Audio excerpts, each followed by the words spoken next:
Bitcoin. Honestly, a lot of you are really curious about what's next. And one of the biggest questions we keep hearing is about the price.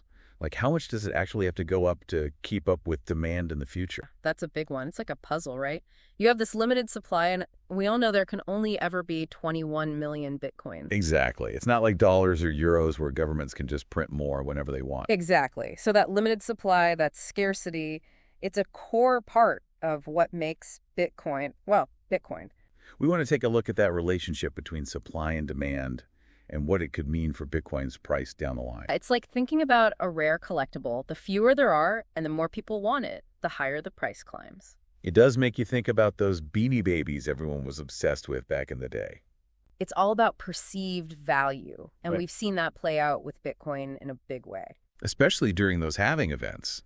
Every 4 years, the reward for mining new Bitcoin gets cut in half. It's baked right into the code. And it's fascinating to watch because after each of those halving events, historically, we've seen some pretty impressive price surges. And it's not just the halvings either. The SEC giving the green light to Bitcoin ETFs, that brought a whole new wave of investors into the market. And then you've got the global economy being, well, a little unpredictable lately. Right. Makes people look for alternative places to put their money. And for a lot of folks, that's Bitcoin. It does feel like we're in the middle of a perfect storm for Bitcoin's price. But before we get ahead of ourselves, maybe we should take a step back and make sure we're all on the same page about the basics of Bitcoin's supply. Definitely. It all starts with mining. They designed this system with scarcity in mind. Each halving event makes sure that the rate at which new Bitcoins are created, it slows down over time until we hit that final limit of 21 million. Right now, each block mined generates a reward, 3.125, so the clock's ticking. So are we going to run out of Bitcoin soon? Not exactly soon, but we are getting closer to that limit. As of right now, a little over 19 million Bitcoins are out there in circulation. Leaving how many left to mine? Roughly 1.5 million. It's estimated that the very last Bitcoin won't be mined until somewhere around the year 2140. We've got some time, but it is a finite resource. Wow, 2140, that's a long way off. Okay, so now we have a handle on the supply side.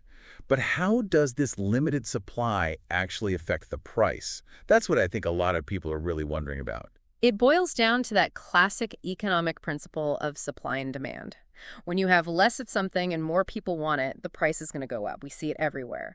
Limited edition sneakers, rare stamps, concert tickets. It's like that guy who bought 2 pizzas with 10,000 Bitcoins back in 2010. Yeah, the legendary Bitcoin pizza transaction. If that guy had held on to those Bitcoins. He'd be sitting on a fortune right now. No kidding. It really shows you how much Bitcoin's perceived value has skyrocketed over time. Makes you wonder where it's all headed, right?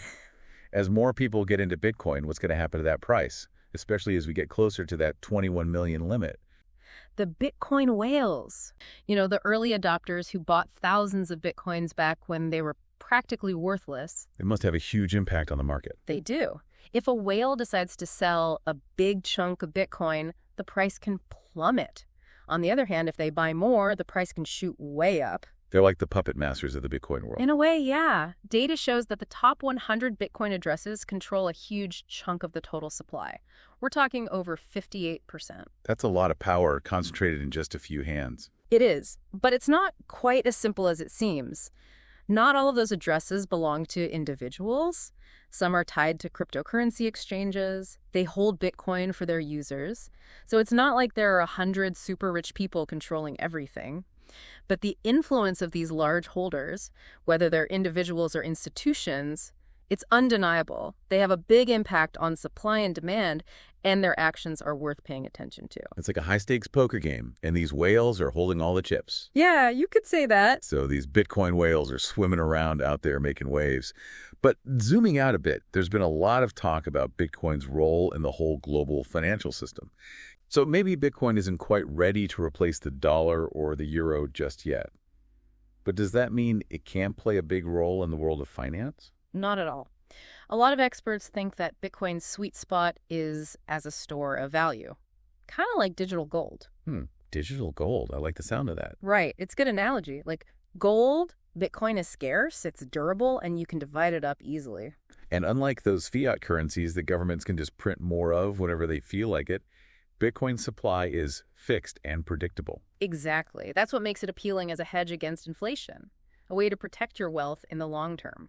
So instead of stashing gold bars under our mattresses, we might be storing Bitcoins in digital wallets. Right. And we're already seeing institutional investors like hedge funds and family offices adding Bitcoin to their portfolios. They see it as a way to diversify and protect themselves against those economic downturns. It's interesting to see how Bitcoin is carving out its own space in the financial world. Yeah, even if it's not exactly what those early enthusiasts might have envisioned. It's an ever-evolving story, that's for sure. But before we get lost in thinking about the future, let's bring it back down to earth for a minute. What are some of the real-world ways Bitcoin is being used right now? Bitcoin is already being used for practical things all over the globe. We know it's popular for investing, but what else are people doing with it? Well, one of the most notable use cases is cross-border payments. Bitcoin transactions are fast and relatively inexpensive compared to those traditional bank transfers. Makes sense. So it's become a popular choice for remittances, especially for people sending money to developing countries. So instead of dealing with those banks and their high fees, they can just send Bitcoin directly to their family overseas. Exactly. And then the person receiving the Bitcoin can easily convert it to their local currency. And often, they get a better exchange rate than they would through those traditional channels. That's great. It's like Bitcoin is cutting out the middleman and empowering people to take control of their finances. That's a big part of what Bitcoin is all about. Decentralization and empowerment. And it's not just individuals using it for this. Businesses are catching on too, especially those in industries that have high international transaction costs. So it's becoming a real alternative to traditional banking in some cases. It's getting there. It's exciting to watch all this innovation happening in the Bitcoin space. Bitcoin's strengths are in its scarcity, its decentralized nature, and that huge potential for growth. Right. It's super easy to transfer, you can divide it up, and that limited supply makes it immune to inflation. But I mean, let's be real, it's super volatile too, right? Yeah, the volatility is definitely a major criticism. The price can swing like crazy, which makes it a risky investment if you're not comfortable with that. And unlike silver, it doesn't have that intrinsic value. Its value is really just what the market decides it is. So, high risk, high reward. Basically. At the end of the day, it depends on what you're looking for as an investor. Your risk tolerance, how much you believe in the long-term potential of each one. Makes sense. It's all about finding the right fit for you. Okay, but let's bring it back to that question we started with. How much does that Bitcoin price have to climb to meet future demand? We can't just make more, right? Nope. Can't just print more Bitcoin. And that's what makes this whole thing so interesting. The only way to increase the supply for all those people who want it is for the people who already have it to sell. And how do you convince them to do that? The price has to be right. It has to be tempting enough for them to let go. It's like a game of musical chairs, isn't it? Oh, I like that. Limited Bitcoin, those are the chairs.